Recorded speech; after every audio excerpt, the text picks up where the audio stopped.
Naghahanap ka ng lugar na mapupuntahan para matuto, mag-relax at makalapit sa kalikasan. Isang agritourism spot sa Los Baños, Laguna ang dapat mong bisitahin. Dito po pinagsama-sama ang agham, teknolohiya at agrikultura para sa mas produktibong kinabukasan. At para ibahagi po sa atin yung detalye patungkol dyan, ay makakaparingan po natin ang project leader ng sikat ng Department of Agriculture, Bureau of Plant Industry na si Miss Melinda Mondoñedo. Magandang umaga po at welcome sa Rise and Shine Pilipinas. Magandang umaga po sa inyong lahat. Alright, Miss Melinda, si Diane Kirar po ito with Audrey Goreseta. Pwede po ba ninyong ipaliwanag kung ano po ang agroturismo at paano po ito nakatutulong sa pagpapalago po ng industriya ng agrikultura sa bansa? Ang agritourism po o kilala din bilang farm tourism ay kombinasyon po siya ng agricultural practices at tourism activities. Through farm tourism po, we offer yung mga visitors natin ng chance na ma-experience nila yung mga rural life, matuto about farming, and at the same time ma-enjoy yung natural beauty at ang mga agricultural produce ng ating bansa.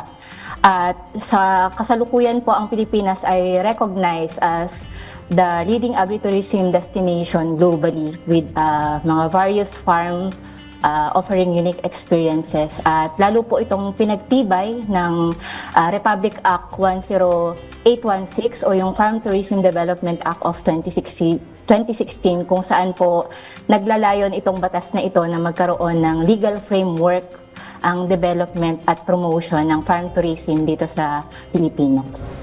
Well, ma'am, isa sa mga naging atraksyong pang agrotourism ng Los Baños ay yung Seeds and Seedlings Plaza. Paano po ba ito nagsimula at ano yung layunin nito sa industriya ng agrotourism sa Los Baños? Yes po. Bali, ang Seeds and Seedlings or mas kilala po siya as SNS Plaza dito po sa Bureau of Plant Industry Los Baños ay itatag noon pong 2018 pa. Bali, ang SNS Plaza po ay isa sa mga na-transform na SciCat Farms o yung Science and Technology for the Convergence of Agriculture and Tourism. Itong SciCat po ay programa na initiated po ng DOST PICARD na sumusuporta nga po sa agritourism at initially, yung goal po ng SNS Plaza ay masuportahan po yung mandato ng Bureau of Plant Industry na makapag-produce, makapag-provide po ng mga quality seeds and planting materials at mag-demonstrate ng technologies.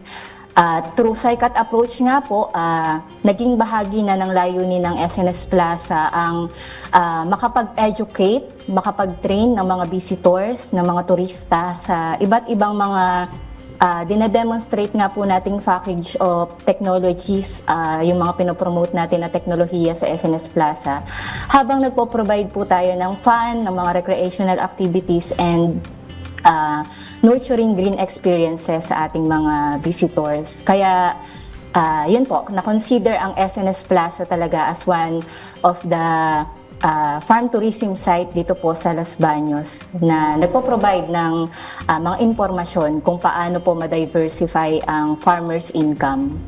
Talking about the technology, ma'am, ano po ang mga teknolohiyang matutuklasan ng mga bisita sa SNS Plaza na makatutulong po sa mga magsasaka at mga negosyante sa sektor po ng agrikultura?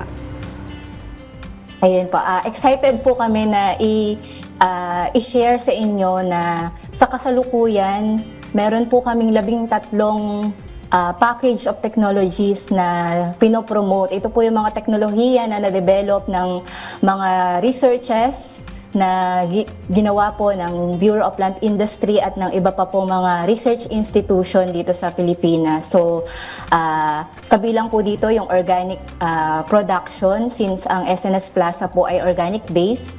And then, we also promote po yung herbs production, black pepper production, field legumes, featuring po yung mga mung bean, soybean, peanut, then edible landscaping, syempre po yung ating urban agriculture kung saan fini-feature natin yung mga container gardening.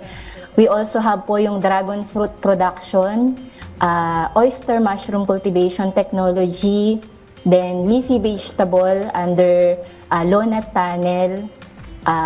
Nagpo-promote din po tayo on hydroponics and protective cultivation at yun atin pong garlic production at meron din po tayong pinopromote na fruit vegetable grafting technology. So hindi lang po mga fruit crops yung ginagraft, we also have the technology for the vegetable grafting. And then, yung mga traditional vegetables and fruits po ng Pilipinas. Well, So, yun po yung ilan sa mga teknolohiyang makikita sa Palasa. Okay po ma'am, ano po ba yung mga hakbang na ginagawa ng SICAT at ng DA-BPI upang matiyak yung pagpapanatili ng mga inisyatibang ito at mapalawak pa yung mga benepisyo nito sa mga magsasaka at iba pang sektor ng agrikultura? Gaya nga po nung mga nabanggit ko po kanina na ang SNS Plaza po, nagsiserve siya ngayon as one of the farm tourism site dito sa Los Baños. So, bukod po sa nagpo-provide tayo ng nagsha-share tayo ng mga knowledge, ng information, nagka-capacitate po tayo ng mga skills, we develop the skills po ng mga farmers or other visitors po na pumupunta sa plaza.